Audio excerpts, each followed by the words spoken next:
Welcome to the Reading Rabbits. Today we are going to read another fabulous story by Julia Donaldson. It's called The Smartest Giant in Town. George was a giant, the scruffiest giant in town. He always wore the same pair of old brown sandals and the same old patched up gown. I wish I wasn't the scruffiest giant in town, he said sadly. But one day George noticed a new shop. It was full of smart clothes. So he bought a smart shirt, a smart pair of trousers, a smart belt, a smart stripy tie, some smart socks with diamond up the sides, and a pair of smart shiny shoes. Now I am the smartest giant in town, he said proudly.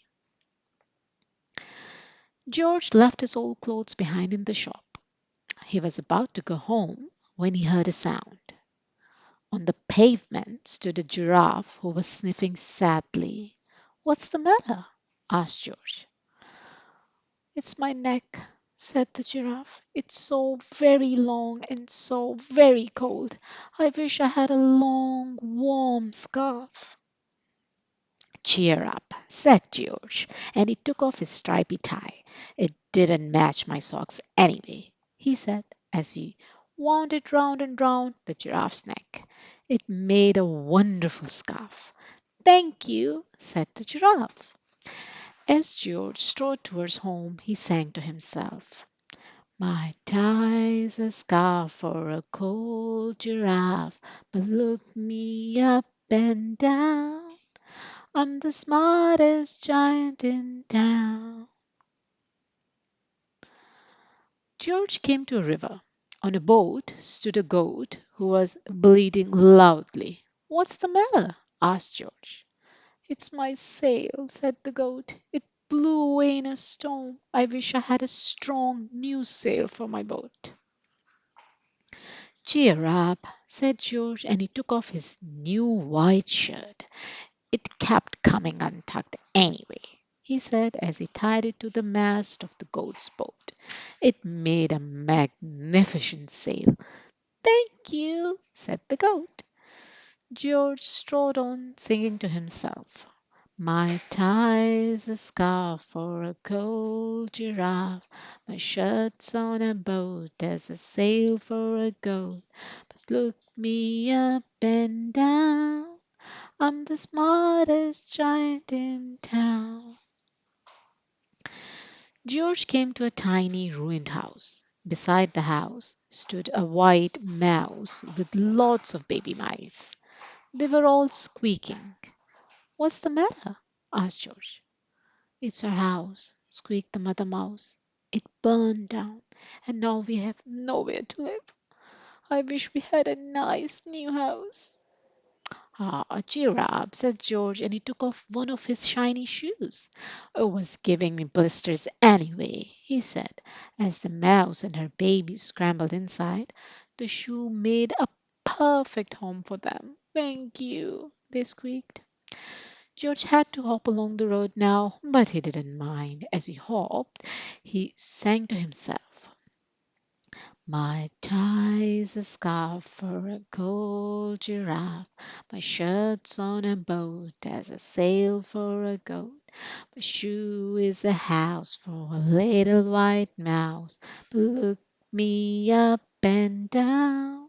I'm the smartest giant in town." George came to a campsite. Beside a tent stood a fox who was crying.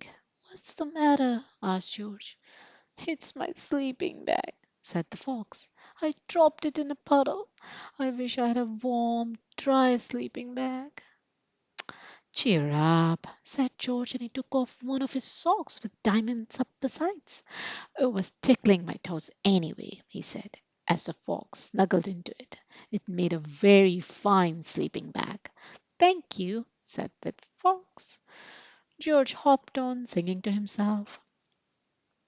My tie's a scarf for a cold giraffe. My shirt's on a boat as a sail for a girl. My shoe is a house for a little white mouse.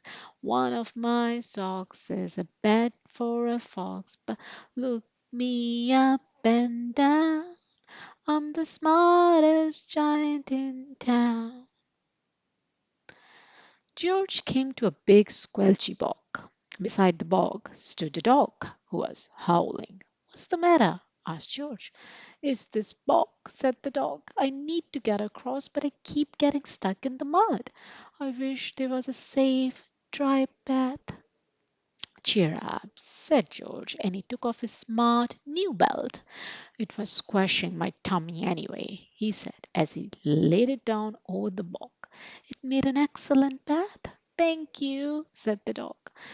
The wind started to blow, but George didn't mind. He hopped on, singing to himself. My tie is a scarf for a cold giraffe. My shirt's on a boat as a sail for a goat. My shoe is a house for a little white mouse. One of my socks is a bed for a fox. My belt helped a dog who was crossing a bog. But my trousers are falling down. I'm the coldest giant in town. Oh, suddenly George felt sad and shivery and not at all smart. He stood on one foot and thought, "I'll have to go back to the shop and buy some more clothes," he decided. He turned round and hopped all the way back to the shop. But when he got there, it was closed. "Oh no!" cried George. He sank down onto the doorstep and a tear ran down his nose. He felt as sad as all the animals he had met on his way home. Then out of the corner of his eye he saw a bag with something familiar poking out of the top. George took a closer look. "My gown!" he yelled. "My dear old gown and sandals!" George put them on. They felt wonderfully comfortable. "I'm the coziest giant in town!" he cried, and he danced back home along the road. Outside his front door stood all the animals he had helped. They were carrying an enormous present. "Come on, George," they said. "Open it." George untied the ribbon. Inside was a beautiful gold paper crown and a card.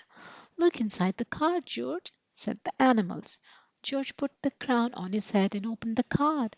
Inside it said, "You gave your scarf to a cold giraffe, your shirt's on a boat as a sail for a goat, your shoe is a house for a little white mouse, one of your socks is a bed for a fox, your belt helped a dog who was crossing a bog, so here is a very fine crown to go with the sandals and gown of the kindest giant in town." Wow, what a lovely story. The end. Thank you, rabbits. Bye bye.